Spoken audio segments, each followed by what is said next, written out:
औज़ुबिल्लाहिमिनश्शैतानिर्रजीम बिस्मिल्लाहिर्रहमानिर्रहीम। अस्सलाम वालेकुम दोस्तों, मैं हूं मोहसिन रज़ा और आप लोग देख रहे हैं 24/7 टीचर्स ऑनलाइन। दोस्तों, हमारी कंप्यूटिंग की क्लास चल रही है और मुझे पूरी उम्मीद है कि आप लोगों को इंशाअल्लाह ये कंप्यूटिंग की समझ आ रही होगी। दोस्तों, जिन दोस्तों ने अभी तक मेरा चैनल सब्सक्राइब नहीं किया है, वो जल्दी से मेरा चैनल सब्सक्राइब कर लें ताकि मेरी हर आने वाली वीडियो या लेक्चर आप लोगों तक पहुंच सके और आप उससे सीख सकें। दोस्तों, आज हमारी कंप्यूटिंग की 5वीं क्लास है और आज हमारी क्लास का जो टॉपिक है वो है बेसिकली डेटा स्टोरेज रिप्रेजेंटेशन। हमने पिछली क्लास के अंदर देखा था मेमोरी के हवाले से, स्टोरेज डिवाइसेस के हवाले से और मेमोरी की जो डिफरेंट टाइप्स हैं उस हवाले से देखा था। हमने वोलेटाइल मेमोरी को देखा था, हमने नॉन वोलेटाइल मेमोरी को देखा था, हमने मैग्नेटिक स्टोरेज को देखा था, ऑप्टिकल स्टोरेज को देखा था, उसके साथ हम लोगों ने फ्लैश स्टोरेज को भी देखा था।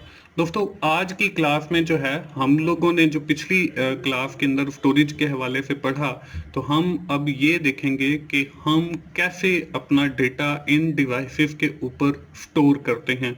उसमें हम देखेंगे हमारे पास डिफरेंट टाइप्स ऑफ डेटा जो है वो अवेलेबल होता है।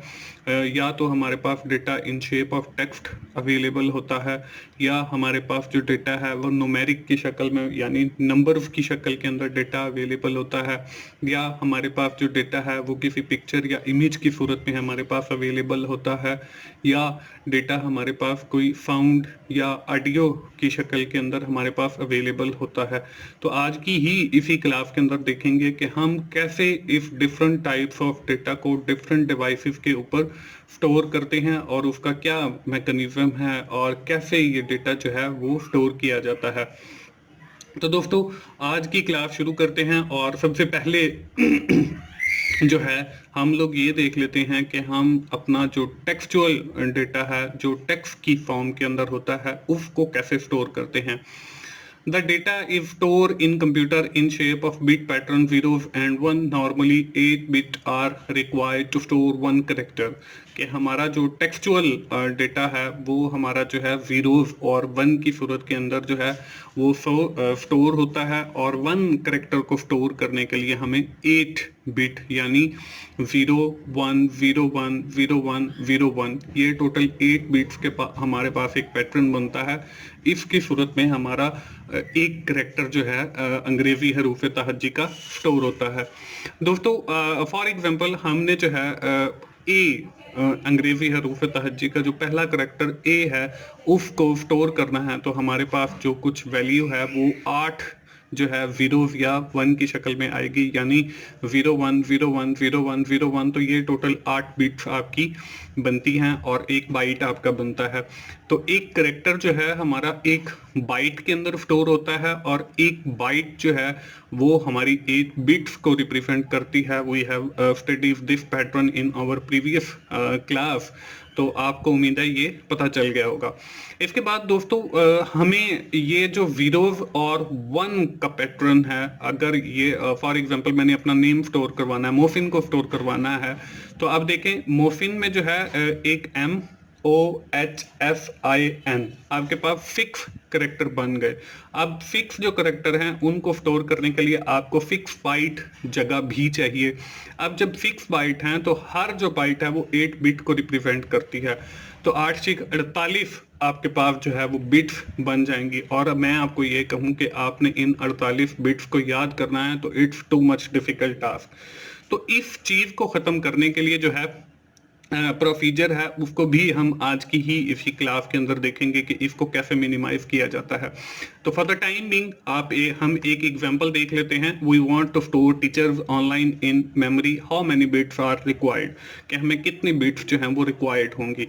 अब इसमें देखें आपके पास 15 करेक्टर हैं, इसमें आपकी स्पेस भी इंक्लूड है, उसको भी एज अ करेक्टर यूज किया जाता है। तो यहाँ पे देखें टीचर TEACHER ये आपके 9 करेक्टर हो गए और उसके बाद अगले आपके जो हैं वो 6 हो गए, तो ये 9 और 6 जो है वो 15 बनते हैं। तो ये जो है हमारे पास 8 करेक्टर जो है वो हमारे टीचर के आ गए, और उसके बाद ऑनलाइन के फिक्स करेक्टर आ गए, तो ये 14, एक आपके पास स्पेस जो है वो 15 करेक्टर बन गए। अब हम जो है 15 को मल्टीप्लाई करेंगे 8 के साथ, तो हमें जो है 120 बिट जो है वो रिक्वायर्ड होंगी to store the string teacher online, और हमें 15 बाइट इसी तरह रिक्वायर्ड होंगी टीचर्स ऑनलाइन को स्टोर करने के लिए। अब दोस्तों हर जो बिट पैटर्न है उसके अंदर 8 बिट हैं, तो आपको अगर मैं ये कहूँ कि टीचर्स ऑनलाइन है और उसे आपने बिट पैटर्न याद करना है, तो it's too much difficult task. इसी चीज को खत्म करने के लिए जो है अगली स्लाइड के ऊपर आपको दो चीजें नजर आ रही हैं, एक है एस्की कोड और एक है यूनिकोड।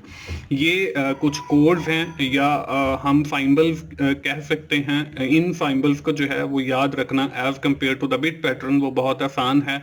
तो हम पहले एस्की कोड को देख लेते हैं और फिर हम यूनिकोड को देखेंगे। एस्की कोड क्या है जी? A standard is defined to represent the symbol of character that is known as ASCII. ASCII जो है that is the abbreviation of American standard code for information character. अब यहाँ पे हम जो हर बिट पैटर्न है उसको एस्की कोड यानी एक सिंबल के अंदर कन्वर्ट करते हैं, और फिर उस सिंबल को जो है याद रखना बिल्कुल आसान होता है। There was developed in 1940 और 1950 के दरमियान जो है एस्की कोड डेवलप किया गया। ANSI जो है ये एक इदारा था जिसने आपका एस्की कोड जो है वो स्टैंडर्ड बनाया। इसमें आपके पास 1 to 8 जो है वो टोटल कैरेक्टर हैं। दोस्तों इस वक्त स्क्रीन के ऊपर आपको जो चीज नजर आ रही है वो हमारा एस्की टेबल है। ये आप लोगों को नेट पे भी अवेलेबल है, और इसमें आपको जो है आपकी बुक के अंदर भी अवेलेबल है। अब यहाँ पे देखें, आपको शुरू के अंदर जो है वो डेसिमल नंबर दिखाए गए हैं, फिर बाइनरी नंबर, फिर ऑक्टल, और फिर हेक्साडेसिमल, और फिर उसका एस्की कोड दिखाया गया। तो यहाँ पे देखें डेसिमल अगर हमने 0 है तो उस 0 को रिप्रेजेंट ये आपका सीरियल नंबर चल रहा है। इसी तरह ये एस्की कोड है। अब ये जो हमारे पास 0008 बिट्स हैं ये हमारी रिप्रेजेंट करती हैं नल करेक्टर को। इसी तरह इसी के अंदर आपकी ऑपरेशंस भी हैं, इसमें एडिशन का है, सब्ट्रैक्शन का है या डिवीजन का, वो सारे ऑपरेशन भी यहाँ पे दिखाए गए हैं। और उसके बाद ये आपकी जो 0 से लेकर 9 तक जो है ये आपकी न्यूमेरिक गिनती है, और उनकी ये जो बाइनरी यहाँ पे रिप्रेजेंटेशन भी दिखाई गई है। इसी तरह आपकी ये कुछ सिंबल और भी हैं जो ग्रेटर देन, इक्वल और लेस देन की, और बाकी सारी सिंबल। उसके बाद आपके अंग्रेजी हरूफ तहज्जी के अंदर जो कैपिटल लेटर हैं ए से लेकर जेड तक, उनको भी दिखाया गया और उनकी ये बाइनरी रिप्रेजेंटेशन भी दिखाई गई है। इसी तरह आपकी जो कैपिटल लेटर के बाद स्मॉल लेटर हैं ए से लेकर वी तक, वो भी दिखाए गए हैं। इसमें डिलीट और ब्रैकेट्स और उन हर एक जो आपका वर्ड है अंग्रेजी हरूफ तहज्जी में या कोई और सिंबल्स हैं, उन सब का एस्की कोड यहाँ पे आप लोगों को दिखाया गया। दोस्तों अब हमारे पास जो है हम ये चाहते हैं कि हम जो है रजा एक वर्ड है उसको हमने स्टोर करना है और डॉट उसके एंड पर है। तो इसको हम with the help of ASCII code जो है वो कैसे स्टोर कर सकते हैं? तो हम सबसे पहले आर का जो है वो बाइनरी रिप्रेजेंटेशन देखेंगे इस टेबल के अंदर, और उसके बाद फिर हम ए की देखेंगे, फिर जेड की देखेंगे, और फिर ए की, और फिर डॉट की। तो हम सबसे पहले आर की रिप्रेजेंटेशन देखें, तो यहाँ पे देखें 0 1 0 0 0 1 0, ये हमारी आर को रिप्रेजेंट कर रहा है और आर कैपिटल को रिप्रेजेंट कर रहा है। तो हमने वही जो है इसकी बाइनरी वो यहाँ पे लिख ली है। इसके बाद ए की है, तो ए हमारे पास स्मॉल है, तो ए स्मॉल की जो रिप्रेजेंटेशन है वो है 0 1 1 0 0 0 0 0 और 1। तो ये हमारे पास वही 8 बिट्स ही बनती हैं। इसके बाद देखें आपके पास फिर जेड है, तो उसका आपने यहाँ पे देखें 0 1 1 1 1 0 1 0, और उसके बाद फिर आपके पास ए है, तो ए का वही आ गया 0 1 1 0 0 0 0 और 1। इसके बाद फिर आपके पास डॉट है, तो डॉट की देखें यहाँ पे आपको दिखाई गई ये रिप्रेजेंटेशन वो आपको नजर आ रही है 0 0 1 0 1 1 1 और 0। अब इसके बाद ये जब हम बिट पैटर्न लिख लेते हैं तो ये इस तरीके से हमारा जो टेक्सचुअल डेटा है वो ज़ीरोस और वन की फॉर्म के अंदर जो है वो स्टोर होता है, और इस सारे पूरे स्टैंडर्ड को जो है हम ASCII कोड कहते हैं। अब दोस्तों उसके बाद आया यूनिकोड। अब यूनिकोड की ज़रूरत क्यों पेश आई? यूनिकोड की ज़रूरत इसलिए पेश आई कि हमारे पास जो है अंग्रेज़ी हरूफ तहज्जी और सारे हमारे साइंबल्स और बाकी हमारे जो मैथमेटिकल ऑपरेशंस हैं उन सब चीज़ों को मिला के, या ब्रैकेट्स को, या और भी कुछ चीज़ें सिंबल्स हैं, उन सब को मिला के हमारा ये जो ASCII टेबल बनता है ये हमारा 1 to 8 कैरेक्टर का बनता है। लेकिन और भी बहुत सारी लैंग्वेजेस हैं, उनमें और बहुत सारे वर्ड्स हैं, तो फिर ये ज़रूरत महसूस की गई। अब जैसे चाइनीज़ है या जापानीज़ है, उनके जो हरूफ तहज्जी हैं वो इससे भी ज़्यादा हैं, तो उनका भी कोई स्टैंडर्ड होना चाहिए। तो यूनिकोड जो है वो बाद में डेवलप किया गया। ये हमारे पास 21 बिट पैटर्न था। पहले वाला जो है हमारे पास 8 बिट पैटर्न है कि हर अल्फ़ाबेट को स्टोर करने के लिए आपको 8 बिट की ज़रूरत है। अब ये जो यूनिकोड है ये आपके पास 21 बिट पैटर्न है, और इसमें आपकी जैसे यहाँ पे 8 जीरोस और 1 आती हैं, उसके अंदर आपका 21 आती हैं, इसलिए इसको हम यूनिकोड। अब यूनिकोड जो बनाया गया इसमें आपके जो ASCII कोड है वो भी इंक्लूडेड है, और प्लस उसको एक्सटेंड किया गया और उसके अंदर चीजें और शामिल की गई, तो उसको इनहेंस किया गया, ये हम कह सकते हैं। तो ये 21 बिट पैटर्न है। अब अगर हमने 21 बिट पैटर्न की देखनी हो पॉसिबल कॉम्बिनेशन, तो हम 2 raised to the power 21, तो ये हमारे पास ऑलमोस्ट 16 मिलियन जो है वो पॉसिबल कॉम्बिनेशन बनेगी, जो हमने पिछली क्लास के अंदर पॉसिबल कॉम्बिनेशन के हवाले से विद इन डिटेल मैंने आपको वहां पे बताया था। यहाँ पे अब मुझे उसको समझाने की जरूरत नहीं है। तो ये है दोस्तों हमारे पास टेक्स्ट या टेक्सचुअल डेटा को स्टोर करने के लिए एक स्टैंडर्ड, जिसको हम ASCII कोड या यूनिकोड या बिट पैटर्न कहते हैं। अब दोस्तों अगली जो हमारे पास चीज है वो है न्यूमेरिकल डेटा। हमने टेक्सचुअल डेटा को तो स्टोर करना सीख लिया, लेकिन हम न्यूमेरिकल डेटा को कैसे स्टोर करेंगे? We can not store numerical value into the Unicode because it have some issues. Let's see, हमारे पास जो है वो जो न्यूमेरिकल डेटा है उसको हम यूनिकोड के अंदर स्टोर नहीं करते like that the textual data. इसके लिए हमें किसी और पैटर्न की जरूरत है। हम देखते हैं कि इसके अंदर क्या इश्यूज हैं। अब सबसे पहली जो चीज है कि हम जो है 84 को जो है वो स्टोर करना चाह रहे हैं कंप्यूटर के अंदर। अब इसके लिए देखें, if we are following the Unicode pattern या bit pattern, we need 2 bytes. हमें जो है 2 बाइट्स की जरूरत पड़ेगी। अब 2 बाइट्स रिप्रेजेंट द 16 बिट, हमें 16 बिट जो है वो रिप्रेजेंट करती है। तो इसमें अगर हम 2 raised to the power 16 करते हैं तो हमारे पास 65,536 जो है वो पॉसिबल कॉम्बिनेशन बनते हैं। अब ये बहुत ज्यादा कॉम्बिनेशन हैं, तो इसी चीज को खत्म करने के लिए हम लोग बाइनरी नोटेशन यूज करते हैं to store the numeric values into the computer. पिछले में हम यूनिकोड या ASCII कोड स्टैंडर्ड यूज करते थे, यहाँ पे हम बाइनरी नोटेशन। तो बाइनरी नोटेशन का विद इन डिटेल भी मैं आप लोगों को समझाऊंगा कि बाइनरी नोटेशन होती क्या है बेसिकली अगले लेक्चर के अंदर। इसके बाद जो वीडियो आएगी वहाँ पे हम विद इन डिटेल देखेंगे और उसकी कैलकुलेशन और वो सारी चीजें देखेंगे। लेकिन फॉर द टाइम बीइंग आप इतना याद रखें कि numerical values are store in the binary notation format. और भी डिफरेंट फॉर्मेट हैं that can be used to store the numeric values into the computer. Like अगर हमारे पास कोई फ्रैक्शन के अंदर डेटा है, मींस टू से कि 5.6, अब ये फ्रैक्शन एक वैल्यू है, तो इसको स्टोर करने के लिए भी हमारे पास एक पैटर्न मौजूद है, वो भी आज की ही इसी क्लास के अंदर हम पढ़ेंगे। तो यहाँ पे देखें, हमने जो है वो स्टोर करवाना चाह रहे हैं 100 को। अब इसके अंदर देखें हमारे पास 3 बिट हैं, एक 1, एक 0 और एक 0। अब इसमें हम जो बाइट रिक्वायर्ड हैं वो भी 3 हैं, एक 1 को स्टोर करने के लिए, एक 0 को स्टोर करने के लिए और एक 0 को स्टोर करने के लिए। अगर हमने जो है इससे बिट्स कैलकुलेट करनी है तो आपको पता है कि 1 बाइट रिप्रेजेंट द 8 बिट्स। तो हमारे पास जो है यहाँ पे 3 जो है, यहाँ पे 4 लिखा हुआ है लेकिन यहाँ पे 3 आना था। 3 हमारे पास बाइट्स हैं मल्टीप्लाई बाय 8, तो हमारे पास टोटल 24 जो है वो बाइट बन जाएंगी। अब अगर हमने अपना पॉसिबल कॉम्बिनेशन देखना है तो उसका फॉर्मूला वही है 2 raised to the power n। तो हमारे पास 2 raised to the power n जो है वो 24 है। तो इसमें हमारे पास देखें 167777216 पॉसिबल कॉम्बिनेशन बनेंगे। अगर हम इससे कैलकुलेट करना चाहते हैं रेंज, तो उसका जो फॉर्मूला है वो आपके पास 2 रेव टू द पावर n-1 है। अब 2 टू द रेव पावर 24-1, अब ये आपके पास जो है 0 से स्टार्ट होता है और 16777215 तक की रेंज के अंदर आपका डेटा जो है वो पॉसिबल कम्बिनेशन है इस बाइनरी नोटेशन के। दोस्तों इसी तरह मैंने आपको पहले भी बताया कि अगर आपका डेटा है वो फ्लोटिंग पॉइंट या फ्रैक्शनल के अंदर है तो उसको स्टोर करने के लिए we can use floating point notation. उसके लिए हम फ्लोटिंग पॉइंट नोटेशन यूज करते हैं to store the fractional data जो हमारे पास डेसिमल या उसमें पॉइंट्स की सूरत में होता है, उसको स्टोर करने के लिए हम ये यूज करते हैं। तो दोस्तों ये है हमारी टेक्सचुअल के बाद न्यूमेरिक डेटा को स्टोर करने के लिए पैटर्न। इसके बाद अगला जो डेटा है हमारे पास किस्म वो इमेज या पिक्चर है। इमेज या पिक्चर को स्टोर करने के लिए we are using the pixel और बिटमैप। पिक्सेल जो है बेसिकली PIXEL।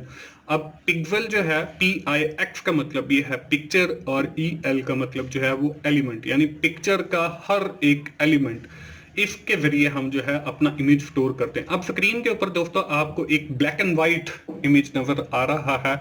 इसमें डिफरेंट आपके पास बॉक्सेस हैं और उसके ऊपर एक एल शेप के ब्लैक कलर के बॉक्सेस बने हुए हैं।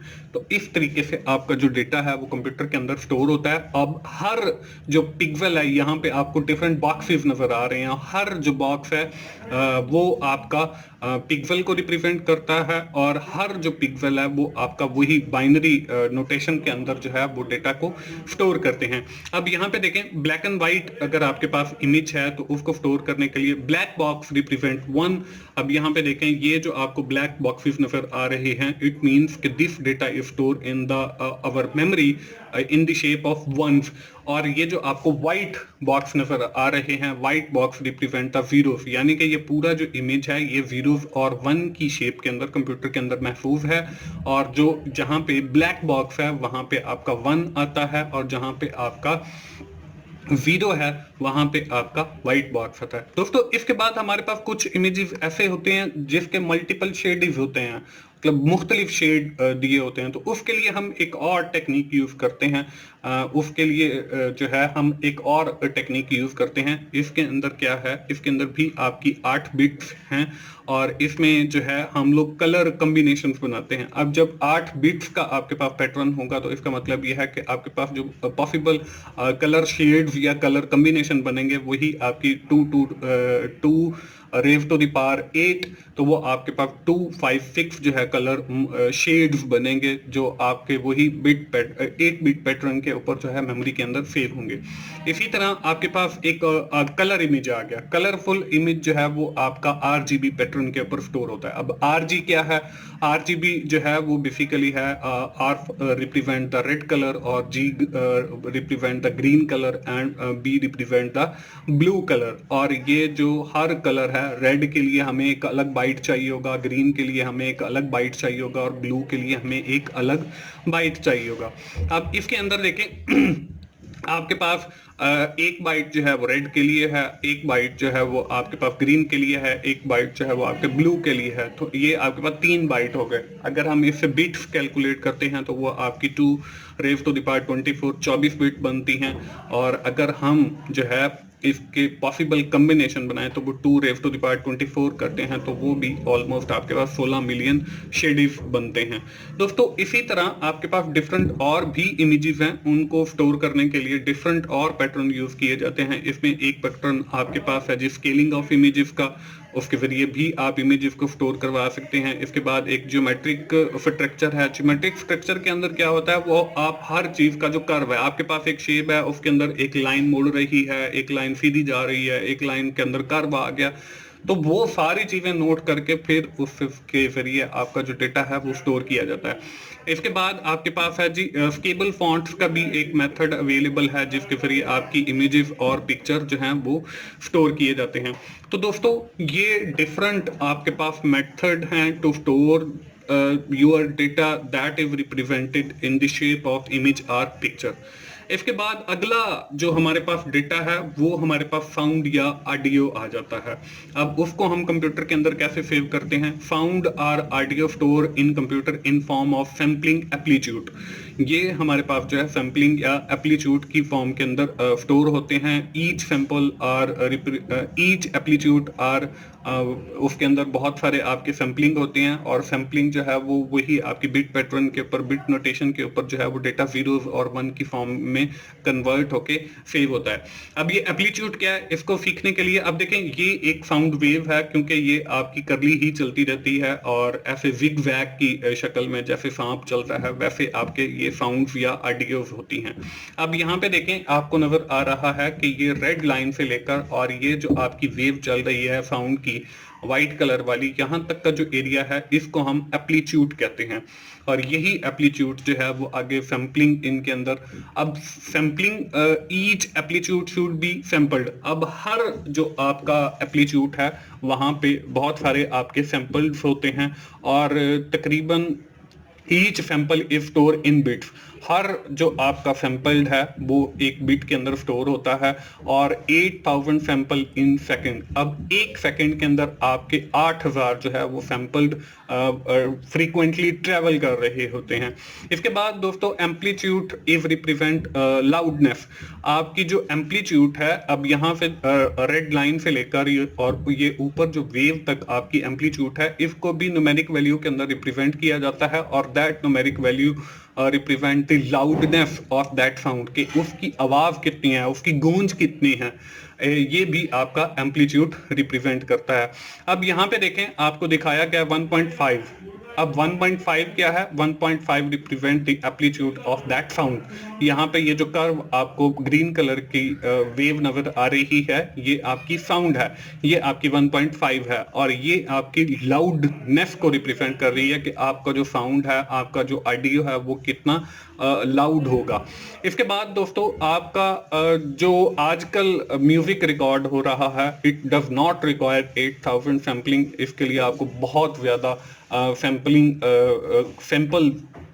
की ज़रूरत पड़ती है, क्योंकि आजकल हमारे पास HD और अल्ट्रा HD म्यूजिक जो है वो रिकॉर्ड किया जाता है, तो उसमें फिर आपके पास बहुत ज़्यादा साउंड होने चाहिए।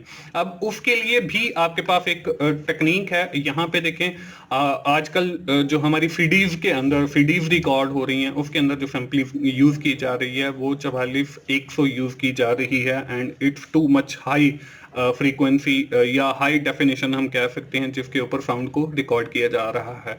इसके बाद दोस्तों, आपका ये जो 44100 वाली सैम्पलिंग है, ये आपकी 32 बिट को रिप्रेजेंट करती है। और अब तो आपको समझ आ गया होगा कि जब हम बिट्स की बात करते हैं तो वही रेव टू द पावर 2 रेव टू द पावर वही लगाते हैं, तो हमारे पास पॉसिबल कम्बिनेशन वगैरह निकल आते हैं। अब यहाँ पे देखें, हमारे पास 32 है, तो 32 को हम मल्टीप्लाई करेंगे 44100 के साथ, तो ये हमारे पास जो है वो टोटल उसकी स्ट्रेंथ आ जाएगी, जो कि 1411200 है।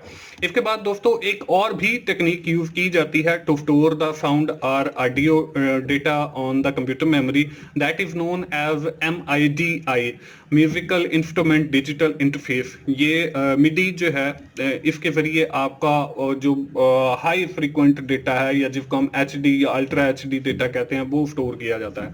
अब इसमें क्या होता है, इसके अंदर यूज इलेक्ट्रॉनिक कीबोर्ड। ये बिल्कुल आपके इलेक्ट्रॉनिक कीबोर्ड की तरह जिसको आप टाइप करते हैं तो उससे भी एक साउंड जो है वो क्रिएट होती है। इसी तरह नेक्स्ट जो पॉइंट है, 2 सेकंड म्यूजिक स्टोर 3 बाइट्स। अगर आपका 2 सेकंड का कोई म्यूजिक है और तो उसको स्टोर करने के लिए आपको 3 बाइट जो है वो स्पेस दरकार है मेमोरी के ऊपर।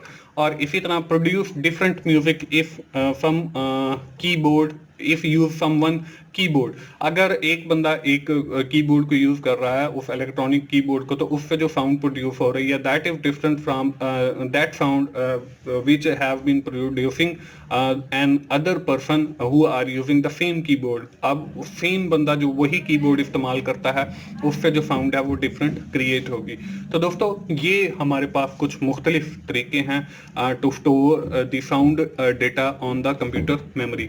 तो दोस्तों ये थी हमारी आज की क्लास। आज की क्लास में जो है हम देख लेते हैं कि क्या पढ़ा है। आज की क्लास में हम लोगों ने देखा है कि कैसे हम अपने डिफरेंट डेटा को जो है कंप्यूटर मेमोरी के ऊपर सेव करते हैं। उसमें हमने देखा कि टेक्सचुअल डेटा को स्टोर करने के लिए डिफरेंट पैटर्न यूज किया जाता है, न्यूमेरिक डेटा को स्टोर करने के लिए डिफरेंट पैटर्न यूज किया जाता है, और इमेज या पिक्चर को स्टोर करने के लिए आपके पास डिफरेंट पैटर्न अवेलेबल हैं। इसी तरह साउंड और ऑडियो को स्टोर करने के लिए आपके पास डिफरेंट पैटर्न अवेलेबल हैं। दोस्तों आज की क्लास हम यहीं पे ख़त्म करेंगे, और आखिर में मैं आपको फिर कहूँगा कि 24/7 टीचर्स ऑनलाइन जो है वो सब्सक्राइब कीजिए, ताकि मेरी हर आने वाली वीडियो या लेक्चर आप लोगों तक पहुँच सके।